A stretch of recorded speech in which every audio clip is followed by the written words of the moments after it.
Welcome back. This is another webinar, and this is specifically creating a spending plan. So we're going to spend money, might as well have a plan for it. My name is Diana Juarez. I work for CSU Extension, and I'm happy to be here with you. So let's get started. So we're going to talk about three main objectives. So the first one is that there's that emotional side of money that sometimes we don't hear about, but that's really an important component because if we're feeling sad or we're feeling happy, it could influence how we are spending our money. Number two, we're going to talk about the 5 parts to create that spending plan. And so this is regardless of what type of budgeting system you use, they all have a similar component. And then throughout the presentation, I provide a lot of resources that you can kind of go back and use for future reference. So just as an icebreaker, on a scale from 1 to 10, how do you rate yourself on managing those day-to-day finances, whether it's paying your bills or buying at the grocery store, the gas station? So is it 1, there's some areas that you could see you could improve, or number 10, you're super confident, you know exactly where your money is going, how much money is coming in, you are pretty confident. And the reason I ask this is that it's really important that we sort of assess ourselves on how we feel about it, because it goes back onto this second slide where it talks about, I have this quote from the Center for Financial Social Work in which she talks about how if we don't feel confident or good about ourselves, that we have the ability to improve our finances, we're not going to put the time and effort to do so. Because with any behavior that we need to change or that we want to adopt, it's going to require a lot of time and effort on our part. So it's really important that we feel confident and that we feel capable in that, yes, I can improve my financial situation. So here it's sort of the cupcake and the apple. So we all know that eating an apple is the healthier option for us, but we get so tempted to go with the sweets. So here we have a cupcake. And that is the same thing that happens when we are managing our money. So we get tempted to spend on things that we really don't need in that specific time. And so that's the emotional side of money. So sometimes we beat ourselves up like, gosh, I can't believe I did this, or I promised myself that I wasn't going to do it. And so then we just get really demotivated to go back and, go back in the bandwagon and try that new app or other ways to manage our money. So here we're going to talk a little bit about the brain. So we're going to take a tour. So the brain is very complex, so I'm just going to keep it simple. So there is 3 main parts to the brain. And so the first one we're going to talk about is called the limbic brain. And so this is where emotions are processed. This is our childhood memories. And also it has that fight and flight response. So when we sense that we are in danger or we sense that something's bad going to happen, that is where it's activated. So we have a rapid heartbeat or we have a shallow breath, that we're either going to fight or flight or freeze. Then this is also where the behavior forms, or where the unconscious patterns of behavior come from. And so this is the emotional side of the brain. Then we have the logical, rational part of the brain. It's called the neocortex. And this really helps us think through decisions, analyze, brainstorm ideas. So that's really an important part of the brain. And this is more when we are stressed out, this is the part of the brain that kind of quote unquote goes offline. So that's really important because when we're stressed and we're having to make money decisions, we're probably not going to make the decision that's in our best interest because we're going to be sad or we're going to be angry. So we're going to likely make mistakes with money. And the next one is a reptilian brain.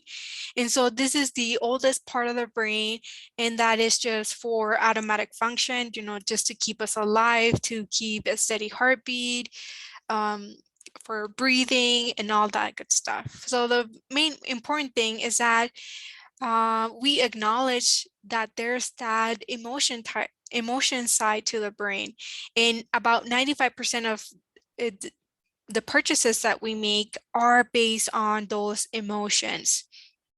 However, you'll see a lot of books and a lot of classes like this one that we only talk to that logical part of the brain without taking into account that those emotions that come into play.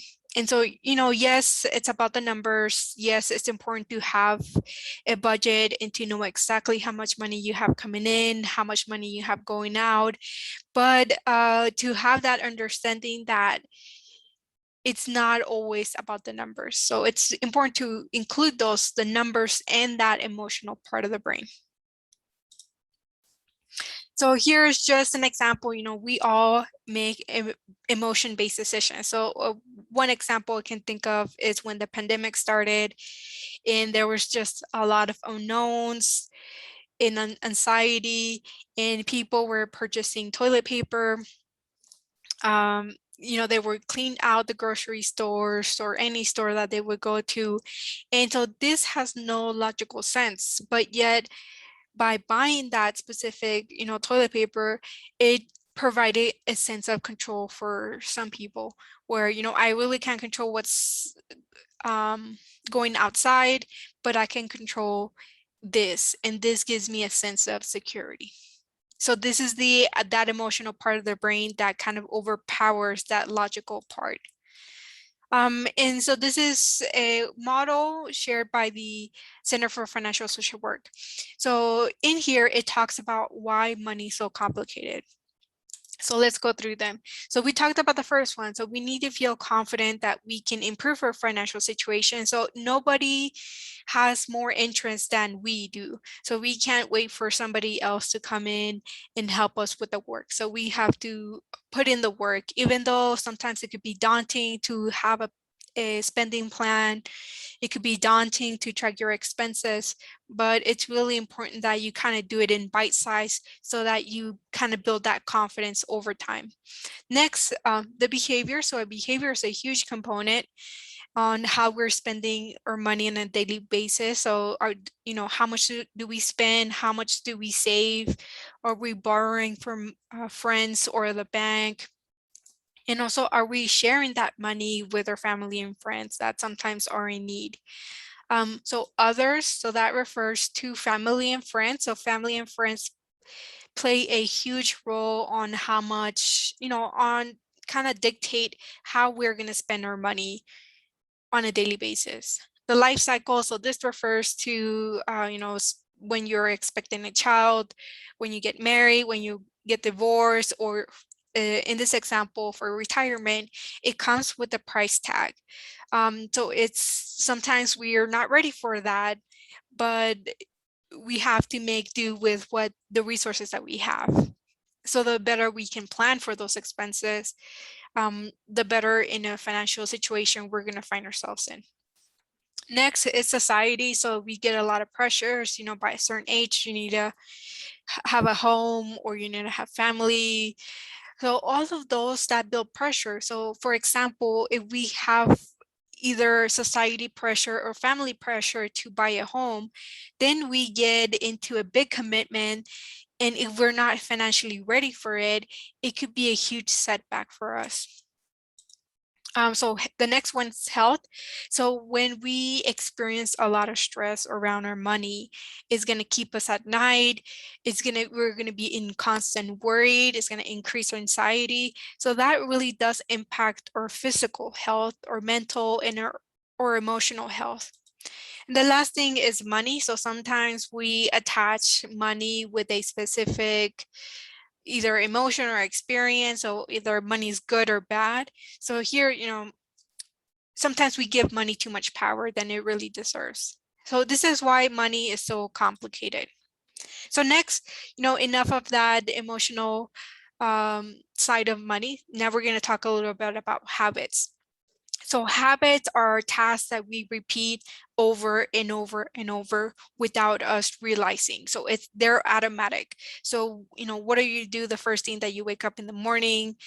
Do you do your make your bed? Do you brush your teeth? All of that are habits. We are not really aware that we are doing them. We just do it.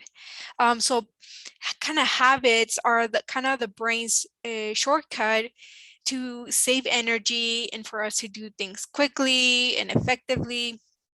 And it also frees the brain for other tasks or other decisions that we have to make throughout the day. So here are examples of habits, sitting in the same spot on the couch, or we drive the same route to school or work, or, sometimes we do develop habits that are not so good for us, such as texting while driving. So the same thing applies to our finances. So sometimes we develop really good habits, sometimes we don't. But here it's really important that we kind of acknowledge, okay, what are my habits that around money? Because around 45% of our everyday actions are made up of habits. Again, we are not aware that they're happening. So we really have to make a conscious effort to see, okay, is this habit really benefiting me or is it limiting me? And when I'm talking about financial habits, I'm talking, how do we spend our money on a daily basis?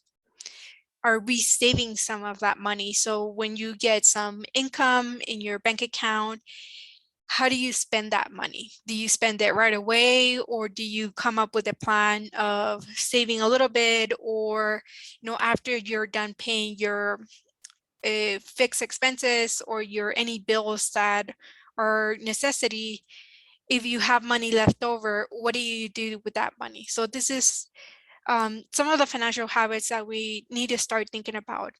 And like I said, sharing. So if we have a friend that's in distress or a family member and they ask you to lend them money, sometimes it feels good to share our money with others that are going through a hardship. But at the same time, if it's going to put us in a financial jeopardy, then we're harming ourselves as well. And then also the other financial habit is, how do we borrow that money? So do we kind of do our homework about going to different banks, or are we asking our family members to borrow money? So those are kind of the main financial habits that we need to think about. And so let's say you're wanting to kind of create a new habit surrounding money.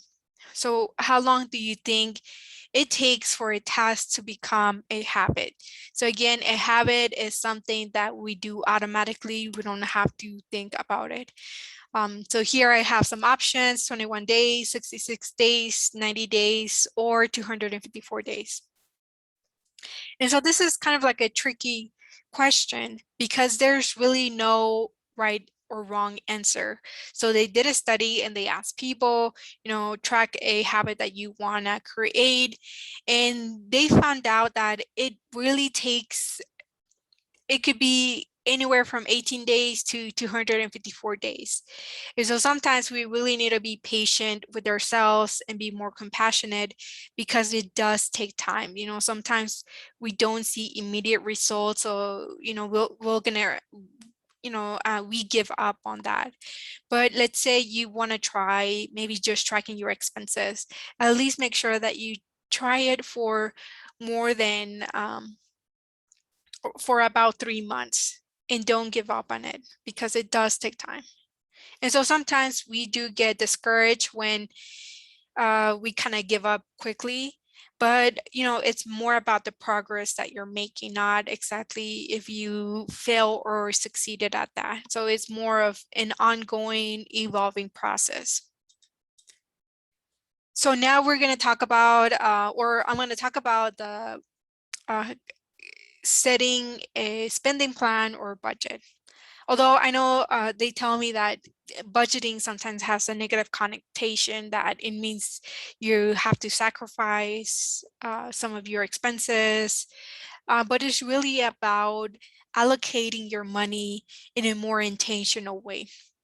So here in the next part, we're talking to that logical part of the brain. So there's 5 parts. So no matter what type of budgeting system you use, whether it's an app or whether you kind of have a planner or you have a calendar, they kind of have all similar parts to it. So the first one is going to be setting those financial goals. Number 2, how much money do we have coming in? Number 3, what are those expenses? And sometimes we need to balance our budget. So now that we know how much money we have coming in, subtracting those from expenses. And so sometimes it takes a long time for us to have a balanced budget. Sometimes we can be in the negatives, but over time they're going to balance each other out. And then number 5, so a spending plan is not just about paying bills. So sometimes life happens, things happen, and maybe you need to hit pause on certain bills, but whatever that is, at least this can help you plan for those downfalls. So kind of a spending plan is sort of like a puzzle. So at the beginning, when you have 1,000-piece puzzles, it could be overwhelming. But once you put it back together and you put all those pieces, you're going to see your financial picture.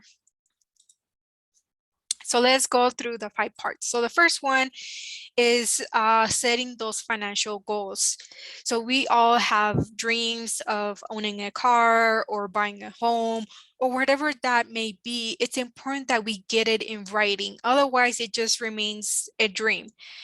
So whether that's taking a vacation somewhere or you're saving for a down payment for a home, or perhaps maybe you're right now, you don't know what to save for. So one good practice is to have money for emergencies or those unexpected expenses. So this is, I call it the just in case savings. So just in case your car breaks down, or you have to go to the doctor, or maybe you drop your phone and now you need to replace it. So it's important that we kind of get an estimate of how much some of those unexpected expenses may cost us and kind of come up with a number. So here, my goal is 1,150. And so here, my monthly goal is to save at least 115. And and my goal is within 10 months. So sometimes, if you have to hit pause, then you can stretch it out to 11 months or 12 months. But at least that gives you that reassurance that you have that money and that you have that safety net. So here, do you have separate savings account for different goals? So sometimes it's important that we don't kind of go crazy and have 3 or 4 savings account. We want to be intentional.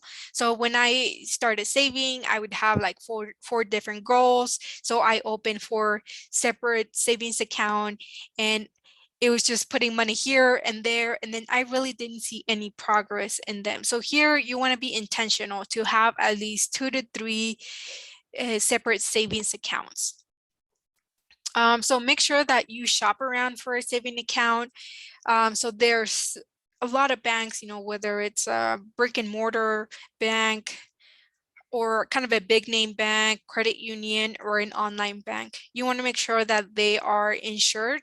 So there's the Federal Deposit Insurance Corporation. So this is an independent agency created by Congress. So this is what that insurance is, in case the bank closes or goes bankrupt, if they are insured by this, either the FDIC or the credit unions have their own, it means that your money is safe up to a specific amount. So some of the accounts that are insured are checking account, savings account. There's also what's called a money market deposit account, which pay a little bit of more interest than a regular savings account. And then there's a certificate of deposit.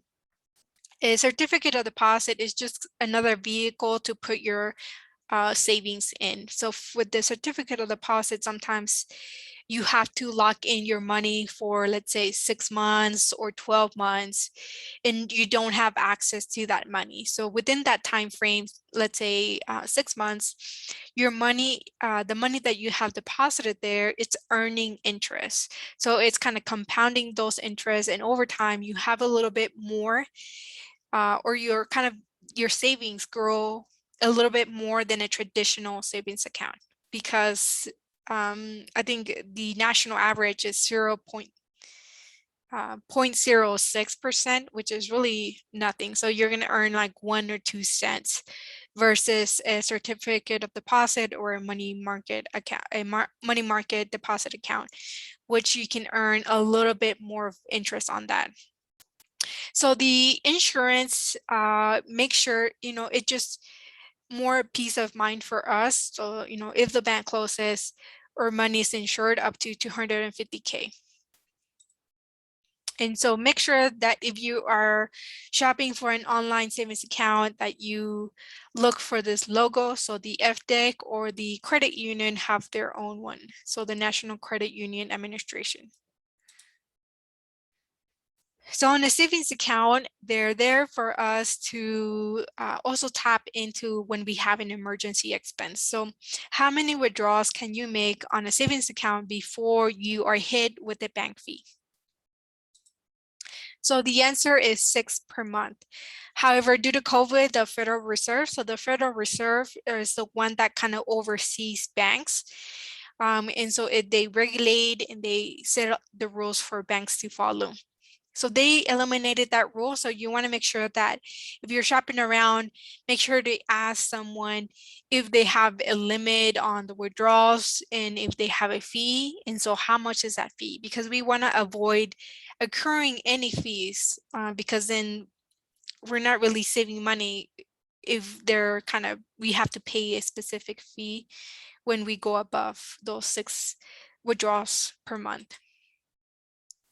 Again, it's really important that we shop around for a savings account, but keep it to 2 to 3 savings account max. So here, what I was talking about, the average saving account rate is 0.06%, which is, maybe you will earn 1 penny on the amount that you have on that specific savings account.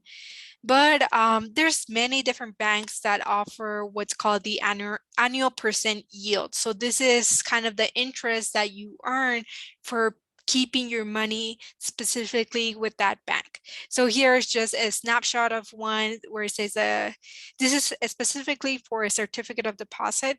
So here you pick the terms, whether you want 6 months and 12 months, but you want to make sure that you don't need to use that money, because otherwise, if you withdraw from that certificate of deposit, then you are hit with the fee. So this is generally money that you don't specifically need right now. So this is, if you want to put an emergency savings, you want to have it in separately than a certificate of deposit. So there's a lot of online websites. There's the NerdWallet, Bankrate.com that you can go and you can see kind of the ratings that they have for different online savings accounts. And I know banks do have their own programs. So they have a roundup. So they round up the purchases, let's say at the gas station or grocery store. And, they transfer, whether it's 50 cents, 75 cents, they transfer that into your savings account. Granted, you're not going to save a ton of money, but it just kind of makes saving a little bit easier, because it's, you're not missing those 50 cents or that 45 cents. You can also link your checking to your savings account and make those savings automatic, whether it's $10 per month. Any amount is better than none. So this is another way to kind of, if you don't see those $10, then you really don't miss them from your checking account. And part two is tracking the money that's coming in. So how much money do you have to work with within that given month or that given week? So there's different income. So there's fixed income. So this is money that you can count on either bi-weekly basis or monthly basis. So you know exactly how much you're going to get from that income source. Then there's variable income. So this is depending on the type of work that you do. Sometimes some months can be really good, some months can be really low. So there's a lot of highs and lows. And so this one's really more tricky because we have to be really intentional about planning those expenses. And so, sometimes it's really important that we take an average. So going back 6 months, whatever amount you are making within those 6 months, and just take an average of how much money you can expect to work with, and just making sure that you have that bare minimum that you need to pay for those fixed expenses such as rent or utilities or your cell phone. Next, we had that one-time income. So this is your income tax refund or the stimulus checks that you got. And so this is, one time. And so it's really important that we plan for those on how to use that money. And also, if you are looking for another job, you want to make sure that you compare any job offers that you may receive. So it's really important because sometimes the advertised salary is not really exactly how much you're going to get paid. So with our pay stub, we can see that we have deductions. So this is deductions are what's called FICA, or the Federal Insurance Contribution Act. And so we pay taxes for Social Security tax and also for Medicare. So let's say here we got our paycheck gross income. So this is before taxes are taken out. Let's say we, in that advertised job is $15 per hour, and we work 40 hours a week. And so here in a month, we can expect to make $2,400. That would be our monthly gross income. Then we multiply that, so the sum of 6.2% and 1.45%, and we divide that by 100, and so we get the kind of the percentage. So we times that by 0.077, and that is, the equivalent or about is the amount deducted from our paycheck is going to be about $184.80. So we subtract that from that gross monthly income, which is at $2,400. And so it's almost like $200 right off the bat comes out from our paycheck. So we want to make sure that based on that income, can I pay my rent? Can I pay my basic necessities? Because we don't want to go with a job that is not going to pay the income that we need for us to make sure that we are covering our expenses, but also enough for us to save some of that money. So whenever we get a new job offer or we are applying for a new job, we have to fill the W-2s. And we want to make sure that we estimate how much can the employer withhold from our paycheck. Because otherwise, if we withhold too little, then we are going to owe more in taxes. So the IRS has this cool sort of online calculator that you can plug in your numbers. You can, this is the amount expected that I'm earning, and they will kind of work out different scenarios of how much to withhold from your W-2s. So that's really important that we kind of go through that. So FICA, so with the FICA, we pay into the social security system. And so it's really important that we go to the Social Security Administration website, www.ssa.gov, because we can look at our statements. And so this is something that we want to do once a year. And so why do we want to do that? We want to make sure that the employer is providing correct information to the Social Security Administration office. And so here we see numbers that are zeros and other numbers that include the earnings that were reported. And so we have two columns. So we have the tax Social Security earnings and also the tax Medicare earnings. So again, you want to create an account. It's called the My Social Security, and you have access to your Social Security statements. And so here the zeros either indicate no years of employment or employment with an employer that does not pay into FICA. So there are employers that are non-FICA employers, such as this is if you work with a state, or I know with the teachers, they have their own pension, and so they don't directly pay into the Social Security statements. Then Medicare, we can claim Medicare benefits at age 65. Now with the Social Security, we can get benefits by age 62. However, we have to qualify for those benefits. So we need, in order to claim those benefits, we need 40 work credits or 10 years of employment that pay into that Social Security. So this is why it's so important to make sure that we look at our statements and make sure that all of the years that we worked, that they're reported correctly. And if we see something inconsistent, that we kind of reach out to the Social Security to make those adjustments.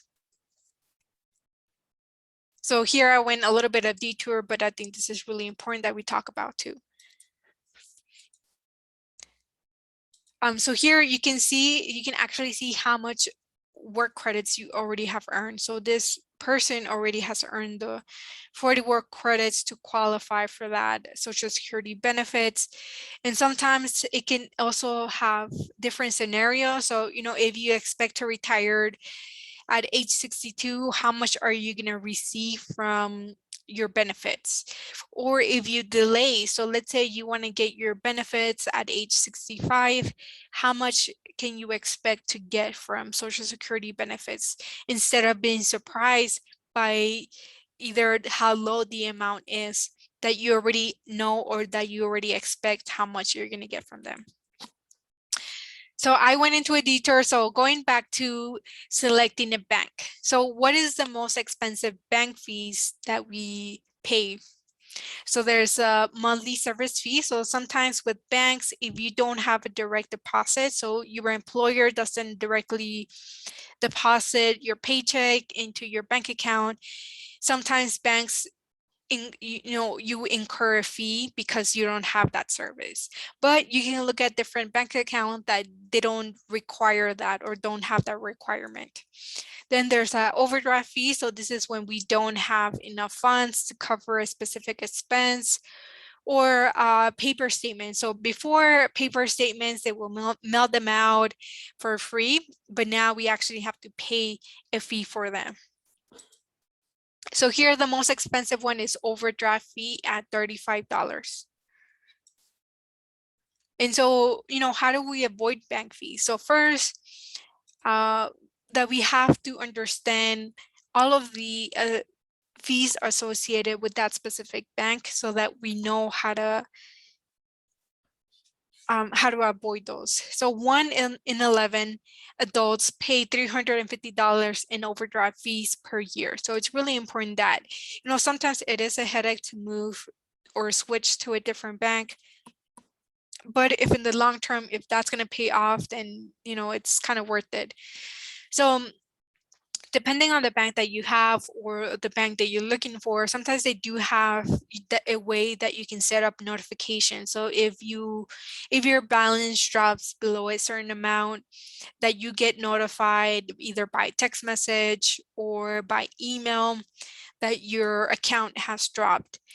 Also, banks have kind of a PDF version online, or you can call and ask for the different fees that they have, but they have this account fees disclosure. So some of them have sort of like a table of all of the bank fees that you can incur on a monthly basis and how to avoid them as well. Like I said, a lot of banks do have a monthly service fee. Some of them waive them if you meet a specific requirements. And it's also really important to know that if we have direct deposit or we go to the ATM and we make a cash deposit on our account, or somebody pays us with a paycheck, that sometimes the bank may hold them for 24 hours or 48 hours. I know sometimes banks do have a cutoff of, if you deposit any funds into your checking account by after 2 p.m., the bank's not going to process them until the next day. So it's important to know that, because if you really need those funds in your bank account to pay bills or to pay any other purchases, that you know exactly how much you have before you incur an overdraft fee. So where to shop around? So in the other webinar, I shared this Bank On initiative. And so this is a really great because they have curated a list of banks that are either, you can open online, or you can go in person and open a savings account or a checkings account. And so here, in order to be in this list of this Bank On initiative, the bank, it requires a minimum opening deposit of $25 or less, and their monthly maintenance fee is $5 or less. So there's a whole bunch of lists of them. And so that's a great way to kind of look at what bank fits your needs. Now, the third part is tracking expenses. So tracking expenses is really one of the most tedious, and it takes a lot of effort because sometimes we just make a lot of expenses throughout the month, whether it's purchases or paying bills. So some of them are harder to keep track of. So we have fixed expenses. So this is, we usually get a bill from them, whether it's rent or mortgage or your phone bill, or if you have any debt obligations. So you know exactly how much you owe and by, when is the due date. Then we have variable expenses. So this is the groceries, utility bills. So they go up and down on a weekly basis. So those are really a little bit more tough to wrap our head around because they can change. Sometimes, on a month to month, they could vary a lot. Next, we have occasional expenses. So this is, we know that these expenses are coming up due. Sometimes these occasional expenses are twice a year or once a year. So here I have an example of car registration. That's once a year. So that's an occasional expense that we have to keep in mind of, because sometimes it's like, oh, I forgot I had this expense coming up and now I don't have any money to pay for that. So, the same goes for car insurance, to be prepared for those expenses, whether it's kind of set a separate savings account just for this occasional expenses. And then, of course, any unplanned expenses. So this is, it's only a matter of when they're going to happen. So we all know we're going to have some unexpected expense, but we just have to be prepared. And so here, if it's, if it's $40, $50, $100, whatever that may be, that's money that you don't have to borrow or charge on a credit card or ask a friend for money, because you have that safety net that you build for yourself. So here I have another trivia question. So how many payment transactions does a consumer make in a typical month? So here it refers to transactions, refers to paying rent, paying phone, utility, groceries, gas, shopping at different department stores within a typical month. So here the average is 68 transactions per month. So this is where it gets really tricky to make sure that we are understanding how we are using our money and where our money is going. And so other ways to think about expenses, it's, your basic necessities, how much do you need? And it's really important to know that number, specifically if we have variable income, because we want to have the bare minimum expenses that we need to cover if we have that variable income. And then we have obligations, so any debts that we owe, whether it's an auto loan or a credit card debt. So here, if we have reduced income and we have to make a choice of, okay, do I pay my auto loan or do I pay my credit card debt? So here, I would call my credit card lender and I would tell them, I'm going to have trouble paying this month. Can I defer that credit card payment for next month? And I would pay my auto loan because we have more to lose if we don't pay that auto loan. So the bank can repossess the car, and usually the bank, they sell the car, and if they don't make enough money to pay off the full loan amount, then we have to pay the difference. So not only do we owe the bank on that specific loan, but now we also don't have a car. And so it's really important that, if we have to make that choice to go with the auto loan and then call the creditors for that credit card payment to defer it for the next month. And so once I include it here because, this is kind of, we work hard for our money, we might as well have some funds set away or, in savings so that we can buy things that we really want, whether it's, you really want that electronic or you really want that specific item. So here is not about, like, no, you can't have any wants in your spending plan, but rather allocating some money for the things that you really want to buy. So here is kind of looking at your bank statement if you have the ability to do so, whether it's online, on your phone, or on paper, that you go line by line. So going back to July. So in July, we want to look at, okay, how much do I spend on my needs? So this is your rent. This is going to be your basic necessities. And you want to know exactly how much that number is. Because if we have variable income, we want to make sure that we have enough income to cover at least those basic necessities. Then we have, how much money goes, how much of that monthly income goes towards debt? How much does it goes towards wants? And are there any fees that I pay for my bank? And so this is not an activity that you want to spend more than an hour. So this is, I recommend doing it in small chunks, whether it's 10 minutes a day, you want to go through each line and you want to stop, because otherwise the brain really gets overwhelmed by so much information that we have to make. So you want to do it in kind of small chunks, once a week. Just look at your bank statement, look how many kind of keep track of your expenses. And so we talked about habits and how we kind of make decisions that are automatic and we don't think about it. So here is where we're going to discover some of those habits, and this is where we're going to have to take an honest look of, okay, how much money am I spending on takeout, or how much money am I spending at that restaurant?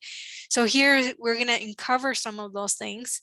And then, asking yourself, do I really want to spend that much money on that specific thing? Or do I want to kind of allocate some of that money to go towards my debt, or towards that really to the thing that I've been planning to save money for? And also with the credit cards, if you have any credit cards, you want to make sure that you go through those statements and see, is there, do you spend more money on the weekend than during the week? All of that are, making sure that we are kind of keeping tabs on our habits. And I like with the credit cards, they give you a year-end summary statements. So it's kind of give you a total. So on total, on entertainment, you spend this much amount of money. And so sometimes, I know for me, that was a big eye opener where I was spending too much on subscriptions. And so here is just another way to keep track of your expenses. So I'm a visual person, so I like to see when bills are due, and so I know that I have enough money. Or let's say for whatever reason, I know I'm gonna be short for that payment, that I can call my lenders ahead of time before, like, oh, it's the bill's due today, and I have no idea how to pay that money. So we want to be proactive, not reactive. So here we want to try, how much money do we have coming in? Do we get paid twice a week? I mean, bi-weekly, or do we get paid once a month? It's really important that we keep track of those expenses. Because otherwise, sometimes I know I would just look at my checking account to see how much I had, and based on that, I would make my decisions. But then that has some shortcomings because I was not thinking about the future. I was not thinking about that car payment that I had. So I already spent that money over the weekend, and now I'm short for that car payment. So this kind of helps us plan and kind of tap into that logical part of the brain to help us analyze and make sure that we're doing decisions that are in our best interest. So sometimes we do have to call either our bank or the car insurance company to change that bill due date in order to better align when we expect that money to come in into our checking account. Because otherwise, then we are hit with the late payment fee. And so then that information goes on our credit report, and it really impacts our credit score. And so with tracking your expenses, you want to find something that fits you and that you're going to somewhat enjoy and that you're going to keep doing it. So whether that's an app on your phone or pencil and paper, or you prefer to do an Excel sheet, or you want it in writing and on a bill calendar, whatever that is, you want to make sure that you at least try it for 3 months to give it a kind of fair judgment, whether you like it or don't like it, or whether it can help you keep track of your expenses. Part 4 is finding a balance. So now that you know exactly how much money you have coming in a given month and your total expenses. So remember, on average, we make 68 transactions. So that's a lot of expenses that we have to keep tabs on. So with this, we subtract. And so we can come up with 3 different scenarios. So we can break even, or we can be in the positives where we have more income than expenses, or we are in the negatives where we have more expenses than income. And so sometimes it does take some time to find a balance. I know for me, it took about 3 months to get it to kind of break even. So with this, you have to be patient with yourself. Number 5, so we have to, sometimes life happens, unexpected things happen that we have to adjust, and we have to evaluate our spending plan. So if we have reduced income, we have to figure out, okay, what are some expenses that I can eliminate temporarily, or for a short period of time. So that's going to be 100% up to you, and you have to make sure that you look through your bank statement and you take account of where your money is going. Next, some expenses that we can reduce. I'll talk about that on the next slide. And so sometimes we have to delay or negotiate loan changes. So here, if we know we can't make that credit card payment or whatever loan that we may have, we have to contact our lenders before the bill comes due. So here are some things that we can reduce. So a cell phone plan, sometimes cell phone plans can be really pricey. And so kind of comparison shop to other service providers to see how much we can save if we switch. Sometimes with rent can be really expensive. And so sometimes going through a different zip code could significantly reduce how much you pay. Some internet plans, so internet used to be kind of a want, but now it's a basic necessity that we all, um, it's something that we need as part of on our daily life. So sometimes internet service providers can be really pricey, but just shopping around what companies are there within my zip code. What are some of the price ranges that I can expect? Sometimes you can get into a promotional period with whether it's like, for 1 year, it's X amount of money, and then they increase it the next year. So something to be cautious of. Car insurance is really expensive, so shopping around so you don't get stuck with a really high premium that you have to pay. So, when the contract ends, it's really kind of a best practice to shop around to see where you can save. Because if you can save, then that really kind of helps it better kind of free up that money so you can spend it elsewhere. And then other things that, water, adjusting some habits to conserve water and electricity. Granted, you're not going to save a lot of money in this, but sometimes, how can we as a family, or if you have any roommates, how can we all try to save more or conserve more water and electricity? So here it's really important that we kind of comparison shop to different cell provider carriers. So here I have an example of the big cell phone carriers. So with one phone line and unlimited data is $60 per month. So this is kind of the big companies. But also if we already have internet, and we can tap into that internet service provider, because more than likely they do provide a cell phone plan. So this is an internet service provider. This is with one phone line and with unlimited data for $45 per month. So that's a big save right there. And so the big difference that internet service providers can or have a reduced amount that they charge for that cell phone line is because they don't use cell phone towers. Instead, they use the Wi-Fi connection. And so sometimes it's a lot of money to maintain those cell towers, that those maintenance or those expenses is passed on to the customer. So maybe this is something worth looking at. So I provide the links to both of them so that you can comparison shop those prices. Car insurance is another one that's really expensive. So in Colorado, the car insurance premium is $1,435 per year.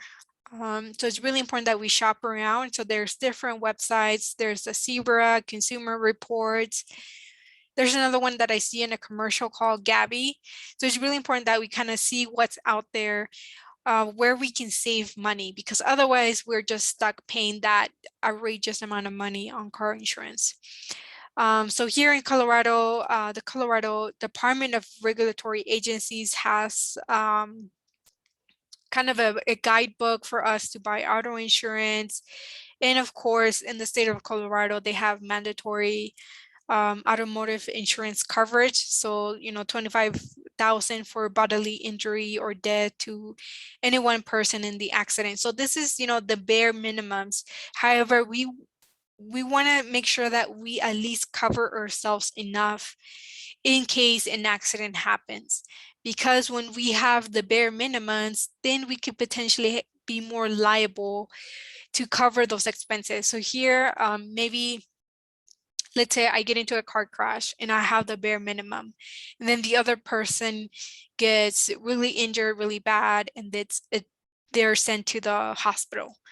But because I had the bare minimums, then my insurance is not going to cover all of those medical expenses due to the car crash. So then that person can come and sue me for that money, either to pay for their medical bills.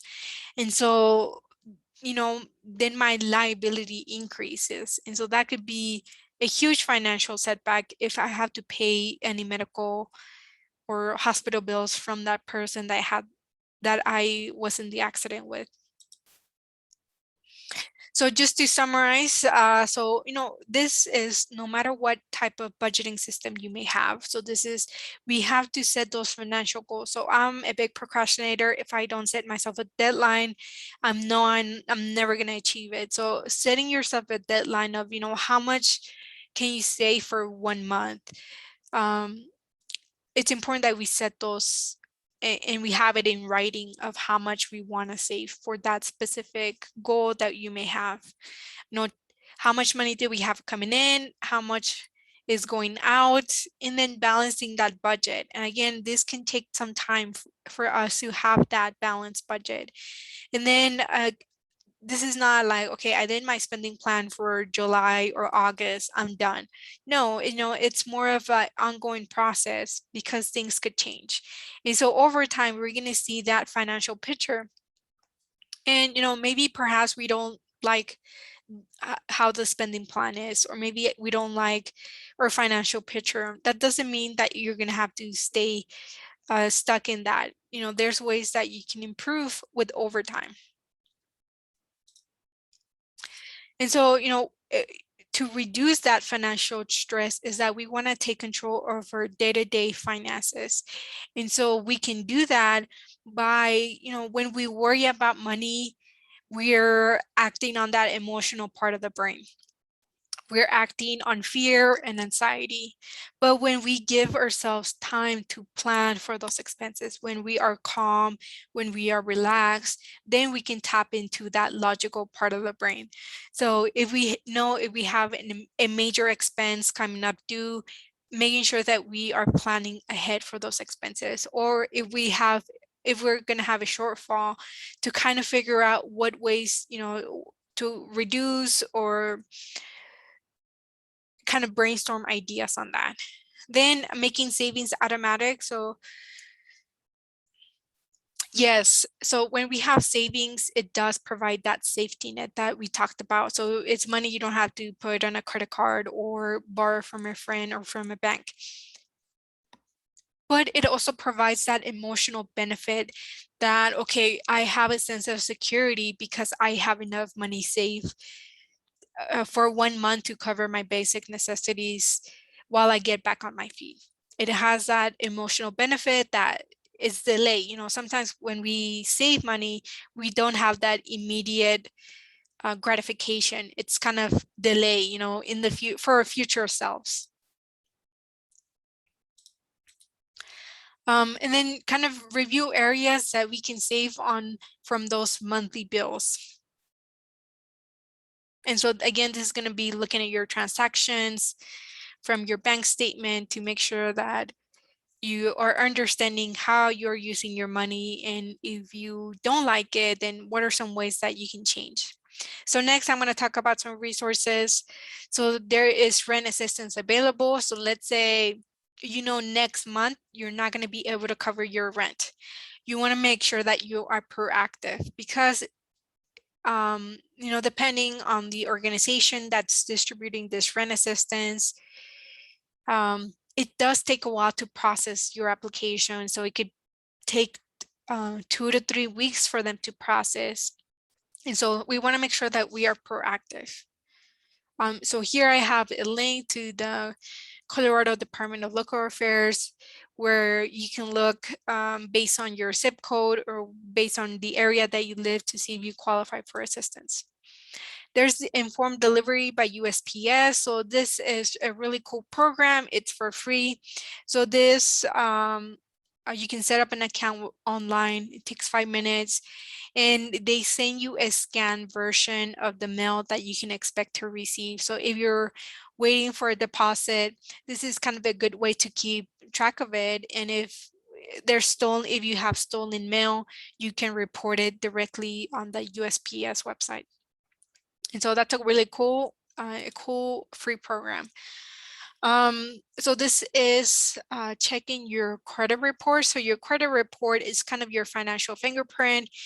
It has all of the information of your first credit card account, your first loan. And so due to COVID, they're making them free weekly. until April 2022. So, you know, doing it weekly might be a little bit of overdoing it a little bit, but you know, once a month that we're kind of keeping tabs on that credit report. Normally, we only have access to our credit report once a year, so one from Equifax, TransUnion, and Experian. And so these three are the major credit reporting agencies. And so this is the website. This is what it looks like. Kind of avoid Googling a free credit report because sometimes there are kind of bogus or scamming websites out there. And if you have questions about your finances, sometimes with finances, it could be really tough and um, some of the vocabulary is hard to understand. So it's okay to ask for help. So there's the accredited financial counseling, planning, and education. So here, if you can click on the link, you can talk with one-on-one with a financial counselor, and you can meet with them via Zoom. This is free. And it really can, you know, sometimes it just helps talk out your finances with somebody else that can help guide you. And that's all I have. Thank you so much for listening to this webinar. And I hope you had some key takeaway from them. And thank you so much for joining me today. Bye-bye.